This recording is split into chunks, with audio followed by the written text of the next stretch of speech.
Assista agora mais uma entrevista do site Espiritismo BH. Espiritismo BH recebe novamente com imensa satisfação nosso querido Valdir Pedrosa. Hoje vai abordar para nós o tema Transfiguração no Tabor. Tudo bem, Valdir? Tudo bem, Marcelo. É uma grande alegria estarmos de volta ao Espiritismo BH. Tabor não é um nome citado no Novo Testamento. Como se ter certeza de que o episódio que vamos estudar passou-se nesse local, nessa montanha, né? Para responder essa pergunta, nós vamos, primeiramente, recorrer às explicações do teólogo Carlos Torres Pastorino em sua vasta obra A Sabedoria do Evangelho. Pastorino nos informa que durante muito tempo o local da transfiguração de Jesus foi motivo de dúvida entre os teólogos. Alguns acreditavam que ela houvera ocorrido no Monte Hermon e outros no Monte Tabor. O que ele nos explica? O Monte Hermon realmente ele ficava mais próximo de Cesareia de Filipe, onde ocorreu aquela revelação que Pedro teve de que Jesus era o Cristo. Os evangelistas nos dão conta de que a transfiguração no Tabor ocorreu dias após esse evento em Cesareia de Filipe. O Monte Hermon ele é mais próximo de Cesareia, só que tem algumas características que são contrárias à execução desse fenômeno lá. Por exemplo, o Monte Hermon ele é constantemente coberto por neve na sua parte mais alta, e ele está localizado numa região pagã. Então, nessa passagem que vamos estudar hoje, os evangelistas dizem que a transfiguração ocorreu alguns dias depois da revelação de Pedro em Cesareia de Filipe. Bem, um monte coberto por neve frequentemente não teria condições para que Jesus e os seus apóstolos lá estivessem para aquela verdadeira sessão espírita que ocorreu no alto do monte. E também, quando eles descem do monte, havia uma multidão aguardando Jesus e os seus apóstolos. Como esse monte fica numa região pagã, é muito improvável que houvesse uma multidão aguardando Jesus. Pastorino, então, nos diz que o Monte Tabor é um monte que dá para se chegar a ele com 6, 8 dias de viagem, que é o que os evangelistas colocam para a gente como prazo decorrido entre um evento e outro. Ele fica a sudeste da cidade de Nazaré, ao final do planalto de Esdrelon. Esse monte, ele é o mais provável onde realmente tenha acontecido a transfiguração, mesmo porque ele é citado pela tradição cristã desde o século IV, e os seus maiores defensores são Cirilo, de Jerusalém, e São Jerônimo. Então, a tradição cristã, com base nessas informações que vêm desde o século IV, situa o Monte Tabor como o local da transfiguração de Jesus. A passagem do Tabor está descrita nos 3 evangelhos sinóticos, Mateus, Marcos e Lucas. Você poderia descrever com suas palavras o que aconteceu nesse episódio? Claro, e também Pedro, que foi testemunha ocular da transfiguração, registra essa passagem na sua segunda epístola. O que aconteceu foi o seguinte: segundo Mateus e Marcos, 6 dias após aquele evento ocorrido em Cesareia de Filipe, quando Simão Pedro teve a revelação espiritual de que Jesus era o Cristo, Lucas inclusive cita não 6 dias, mas cerca de 8 dias, Jesus, chegando ao Monte Tabor, ele pega 3 dos seus apóstolos, que são João Evangelista e seu irmão Tiago Maior, e também Simão Pedro, e sobe para o alto do monte com os 3. Chegando lá, Jesus se transfigura. Dizem os evangelistas que seu rosto se tornou resplandecente como um sol e as suas vestes brancas como a luz. Após a transfiguração, após esse fenômeno em que Jesus ficou completamente iluminado, apareceram 2 espíritos e uma nuvem. Dessa nuvem saiu uma voz que dizia: "Este é o meu filho amado em quem me comprazo. Ouvi-o." E apareceram os espíritos de Moisés e Elias, conversando com Jesus.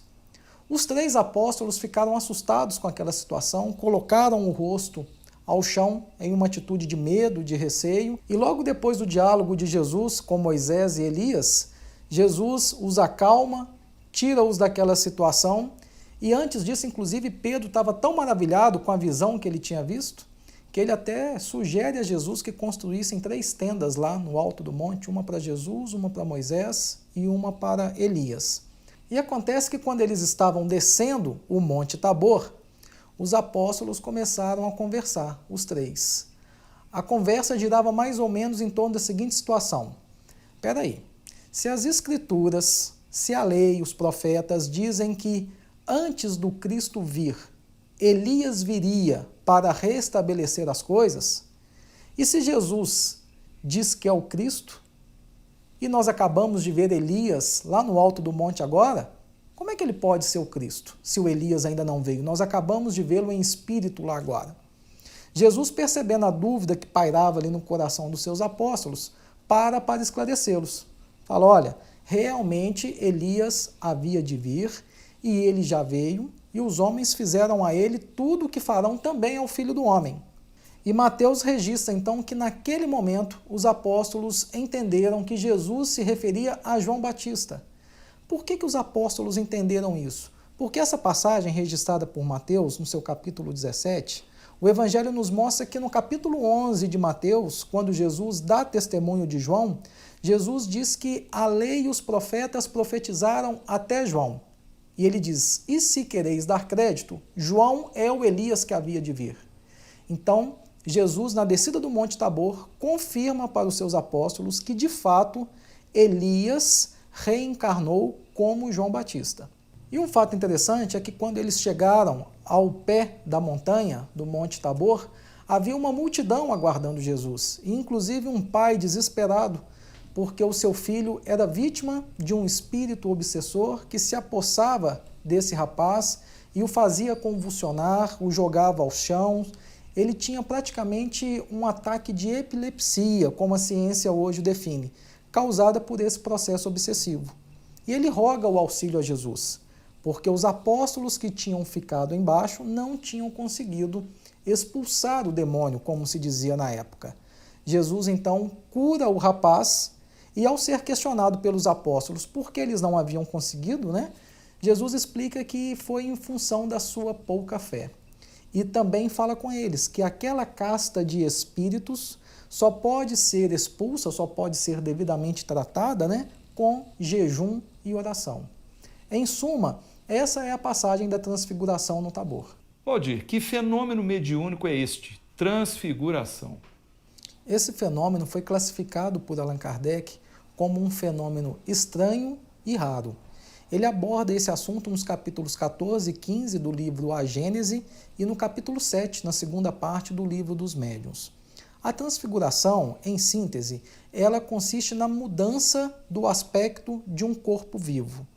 Como é que se dá esse fenômeno? Kardec traz algumas informações para a gente, que ele não coloca como um princípio, mas uma teoria, e também alguns autores encarnados nos auxiliam na interpretação dos mecanismos por trás do fenômeno. De acordo com Allan Kardec, nós precisamos lembrar de algumas propriedades do perispírito, que é o nosso corpo espiritual. Nós sabemos, por informações dos próprios espíritos, que o homem é um ser trino, ou seja, ele é composto pelo corpo físico, pelo perispírito, que é o nome que Allan Kardec deu para esse conjunto de corpos, ou como dizem alguns, campos eletromagnéticos que formam o nosso perispírito.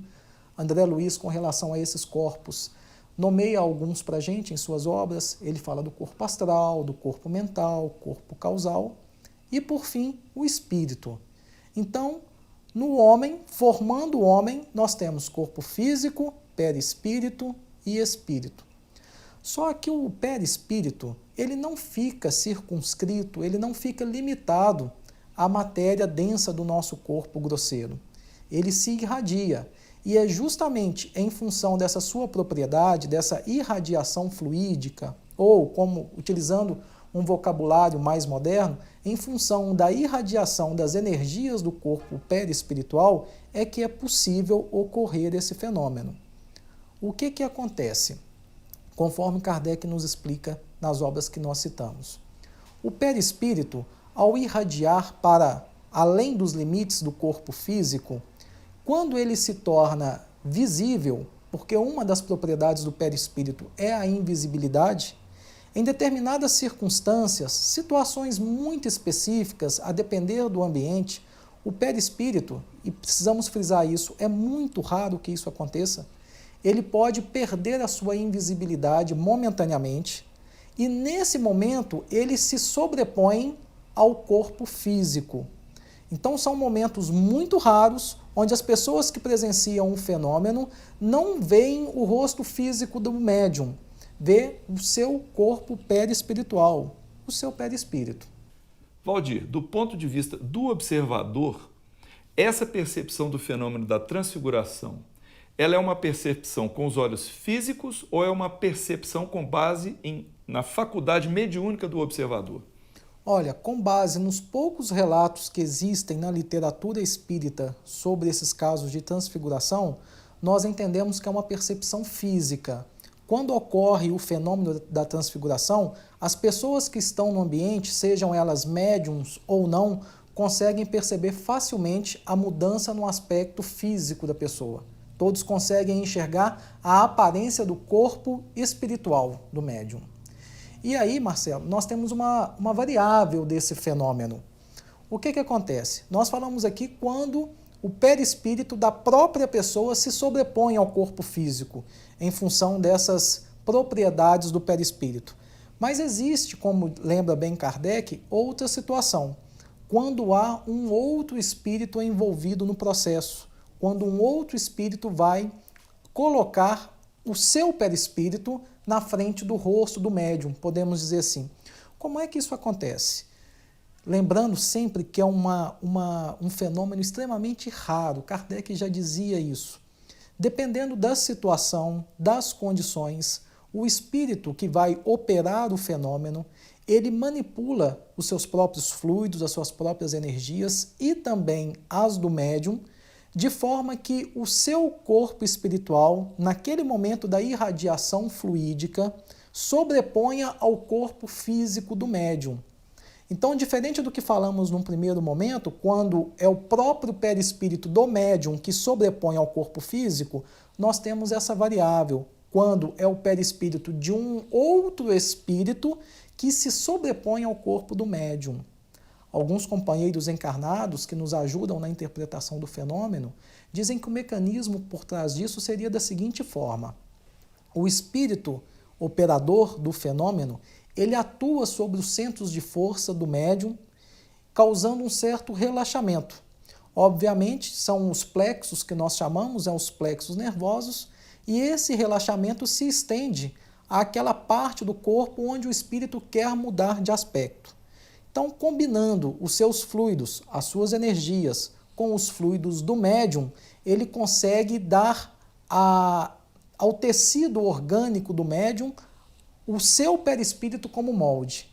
Porque nós bem sabemos, não é, que o perispírito ele funciona como molde para o corpo físico. Então, no momento da transfiguração, segundo esses companheiros, onde há um relaxamento do tecido orgânico do médium, o espírito cede o seu perispírito para que temporariamente ele sirva como molde para as feições, para o aspecto físico do médium.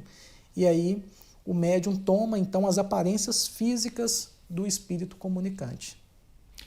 Você mencionou no relato do episódio a formação de uma nuvem, de onde até surgiu uma voz, e esse fenômeno de surgimento de nuvens, ele se verifica em algumas passagens dos evangelhos, né? Há alguma explicação para esse tipo de acontecimento? Sim, nós temos uma explicação espírita para o caso. No Antigo Testamento, sempre que aparecia uma nuvem, ocorria um fenômeno de efeitos físicos. Em muitos casos, aparece um fenômeno que nós chamamos como voz direta ou pneumatofonia, quando os espíritos falam diretamente no ambiente e todos podem ouvir.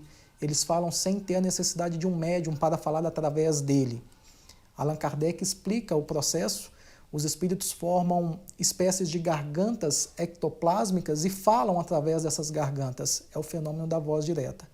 E no Antigo Testamento, através dessas nuvens que apareciam constantemente, principalmente próximo a Moisés, vinha sempre a voz de Jeová, o espírito guia dos hebreus que muitos interpretavam como sendo o próprio Deus.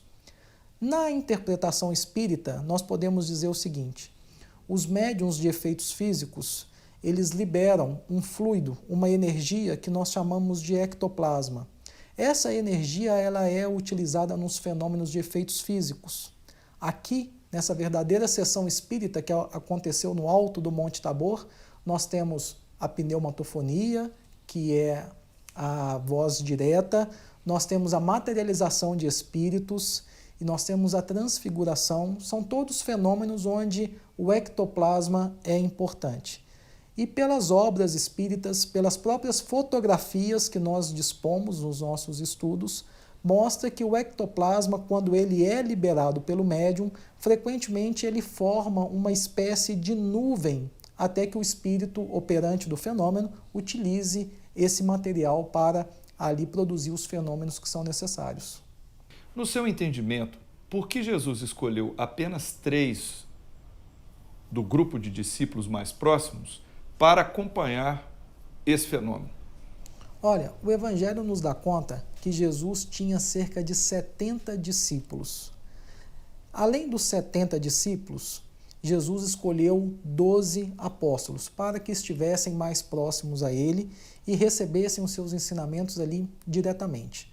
Desse grupo de 12 apóstolos, 3 faziam parte daquilo que os autores chamam de círculo íntimo de Jesus. Esses 3 eram João Evangelista e seu irmão Tiago Maior e Simão Pedro. Talvez fossem os discípulos ou os apóstolos que melhor compreendessem os ensinamentos de Jesus.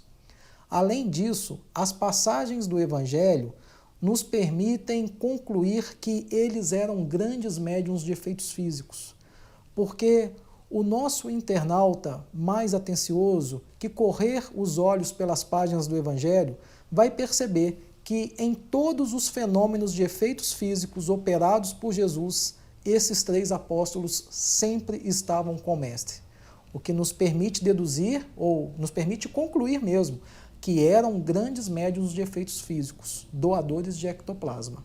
Marcelo, inclusive é bom explicarmos por que esses 3 faziam parte do círculo mais íntimo de Jesus. Nós sabemos que num certo número de discípulos, número de pessoas, nem todos têm a mesma condição de assimilação dos ensinos que são ministrados. Sempre tem aqueles que, até mesmo em função das suas próprias conquistas evolutivas, têm uma facilidade maior na assimilação do conteúdo que o mestre passa. Isso em qualquer área é assim. E com Jesus também ocorreu da mesma forma. Pelo que nós podemos perceber no Evangelho, esses 3, em função das suas conquistas, eram aqueles que tinham maior condição de entendimento da mensagem de Jesus. Inclusive, nos momentos mais difíceis do Evangelho, nos momentos mais importantes, esses 3 sempre estavam com Jesus. Foi assim no momento da oração no Getsemane, foi assim quando Jesus curou Lázaro, a filha de Jairo, o filho da viúva de Naim e em tantos outros momentos memoráveis do Evangelho. Por isso que Simão Pedro, Tiago e João, os irmãos, filhos de Zebedeu, estavam sempre mais próximos de Jesus. Tinham uma vinculação maior com Jesus em função do próprio entendimento mais amplo que eles tinham da mensagem do Cristo. Vamos falar um pouco agora, então, das entidades que se materializaram, né? Qual a importância dos espíritos Moisés e Elias escolhidos, né, para participarem desse fenômeno? Moisés, como todos nós sabemos, ele foi o grande libertador do povo hebreu do cativeiro do Egito. Além disso, Moisés foi o grande legislador, estabeleceu regras de convívio social, regras de relacionamento entre os hebreus, ajudou muito aquele povo. Além disso, foi um servo obediente e fiel de Deus em todos os momentos. E o Antigo Testamento nos dá conta que foi também um grande médium de efeitos físicos, não apenas de efeitos inteligentes, mas também de efeitos físicos. Então a figura de Moisés, sem dúvida alguma, ela ressalta do Antigo Testamento como a personagem mais importante.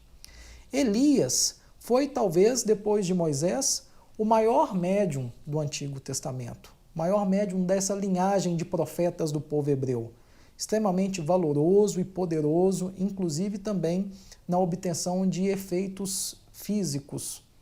E o que eles foram fazer lá? Eles foram confirmar a revelação mediúnica que Pedro havia tido em Cesareia de Filipe, de que Jesus era de fato o Cristo. Além disso, foram testemunhar a sua fidelidade, a sua amizade a Jesus e confirmar também, que os momentos de testemunho de Jesus, os momentos em que ele partiria da terra, estavam se aproximando e teriam seu ápice em Jerusalém. Além disso tudo, a presença de dois espíritos tão importantes para os israelitas, confirmando ali a imortalidade da alma e a possibilidade da comunicação entre os dois planos da vida, com toda certeza fortaleceria ainda mais a fé e o ânimo daqueles 3 apóstolos que ali estavam presentes. E que, inclusive, Paulo de Tarso, na sua carta aos Gálatas, se refere a esses apóstolos como sendo as colunas do cristianismo. Então, foi de fundamental importância que esses 2 espíritos fossem escolhidos, em função do grande respeito e admiração de que todos os israelitas tinham por ele. E desde que as 3 testemunhas, Pedro, João e Tiago, desconheciam as imagens de Moisés e Elias, pois naquela época não haviam retratos, ilustrações, como é que eles foram reconhecidos? Ou seja, seria uma percepção no campo mediúnico? Nós vamos ficar aí no campo das hipóteses, A questão da percepção mediúnica é uma hipótese altamente viável, pode ter sido sim. Nós sabemos das faculdades mediúnicas desses 3 apóstolos, mas pode também haver uma informação até mais simples. Talvez Jesus mesmo tenha identificado os 2 espíritos para os 3, Olha, gente, esse aqui é Moisés, esse aqui é Elias, estão aqui para participar com a gente dessa sessão espírita no Monte Tabor. Transfigurando-se, Jesus revelou-se resplandecente. Por quê? Os evangelistas dizem que no momento da transfiguração, o rosto de Jesus resplandeceu como o sol e as suas vestes se tornaram brancas como a luz. Emmanuel nos lembra que na transfiguração, como é o perispírito que se torna visível, o perispírito reflete as qualidades morais, as conquistas do espírito. Então vejamos, Jesus, segundo consta no 1º capítulo do Evangelho de João, e essa informação é confirmada por Emmanuel no livro A Caminho da Luz, psicografado por Chico Xavier, Jesus foi o construtor desse planeta, com uma equipe de engenheiros siderais. Agora, para a gente pensar, se a ciência diz que o nosso planeta tem cerca de 4,5 bilhões de anos, quer dizer que há 4,5 bilhões de anos, esse espírito que nós conhecemos com Jesus já tinha poder suficiente para criar um planeta e cuidar de toda a sua estruturação, e ele é o nosso governador espiritual. Na questão 625 de O Livro dos Espíritos, os espíritos responsáveis pela codificação disseram a Allan Kardec que ele é o nosso guia e modelo, o melhor que Deus deu ao homem. Então trata-se do espírito mais elevado que já passou pelo nosso planeta, um espírito de altas conquistas espirituais. Então, no momento em que ele se transfigura, Jesus patenteia para todos nós o estado dos espíritos puros. Ele revela ali a sua grandeza espiritual, nos deixa perceber um pouco da sua luminosidade. Então é por isso que ele se torna resplandecente. Valdir, você diria que Jesus, neste episódio, consagrou ser possível um intercâmbio entre os homens e os que habitam o plano espiritual? Olha, Marcelo, eu diria até mais. Eu diria que a transfiguração, ela de fato é um dos pilares da crença cristã e, consequentemente, da crença espírita. Olha a quantidade de fenômenos que nós tivemos no alto do Monte Tabor. Foi uma verdadeira sessão espírita.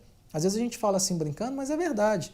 Nós tivemos o fenômeno da transfiguração, nós tivemos o fenômeno da materialização de espíritos, nós tivemos o fenômeno da voz direta, da pneumatofonia, houve comunicação de Jesus com esses espíritos e ainda, quando eles descem o Monte Tabor, Jesus fala sobre a reencarnação, confirma que João Batista era Elias reencarnado e, por fim, ao chegar ao pé do monte, encontra lá uma turba, uma multidão, onde um pai pede socorro para um filho obsidiado.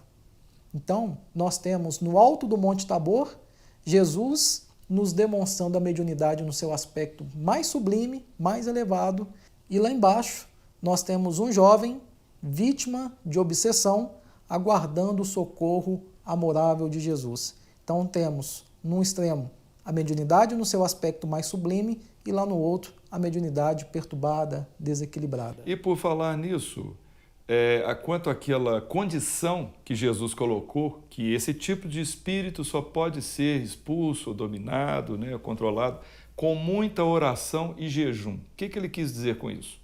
Com relação ao jejum e à oração, tem uma passagem em Atos dos Apóstolos, onde alguns homens estavam tentando expulsar demônios, como se dizia na época, em nome de Jesus. E uma dessas entidades obsessoras fala assim: olha, Jesus eu sei quem é, Paulo eu já ouvi falar, mas e vós? O que Jesus está demonstrando para a gente nessa passagem lá do Monte Tabor, no finalzinho dela? Em um processo de desobsessão, nós precisamos ter ascendência moral sobre esses espíritos obsessores. E essa ascendência moral, ela se faz, óbvio, através do nosso aperfeiçoamento, dessa nossa luta diária em nos melhorarmos. Quando Jesus se refere à oração e ao jejum como de fundamentais importância nessa prática desobsessiva, a oração dispensa até comentários. A oração é o alimento do espírito. Nós devemos alimentar, se não a oração, mas pelo menos o estado de prece o máximo que pudermos, pois é esse estado de prece que nos liga aos espíritos superiores. E nós precisamos, claro, do auxílio deles nesses processos. E o jejum a que Jesus se refere não é o jejum da alimentação física, é nós ficarmos sem praticar ou sem exteriorizar as nossas imperfeições morais, trabalhando para eliminá-las. É o jejum com relação ao egoísmo, é o jejum da vaidade, é o jejum do orgulho, é o jejum da inveja, de todas essas imperfeições morais que nós conhecemos de cor e que, infelizmente, para muitos de nós ainda fazem parte da nossa intimidade, mas que a doutrina espírita e o Evangelho nos fornecem recursos para que possamos nos dedicar ao nosso crescimento moral e espiritual. Valdir, nós agradecemos por sua participação neste programa e gostaríamos que você desse o seu recado final para os internautas. Eu que agradeço a participação, é sempre uma alegria voltarmos ao Espiritismo BH e eu gostaria de deixar essa mensagem que não é minha, é de Emmanuel, está no livro Consolador, psicografado por Chico Xavier, quando ele responde a um questionamento que lhe foi feito a respeito da significação da transfiguração no Monte Tabor. É a resposta que ele dá à questão 310. Emmanuel diz assim: todas as expressões do Evangelho possuem uma significação divina e, no Tabor, contemplamos a grande lição de que o homem deve viver a sua existência no mundo sabendo que pertence ao céu, por sua sagrada origem, sendo indispensável, desse modo, que se desmaterialize todos os instantes para que se desenvolva em amor e sabedoria, na sagrada exteriorização da virtude celeste, cujos germens lhe dormitam no coração. Muito obrigado.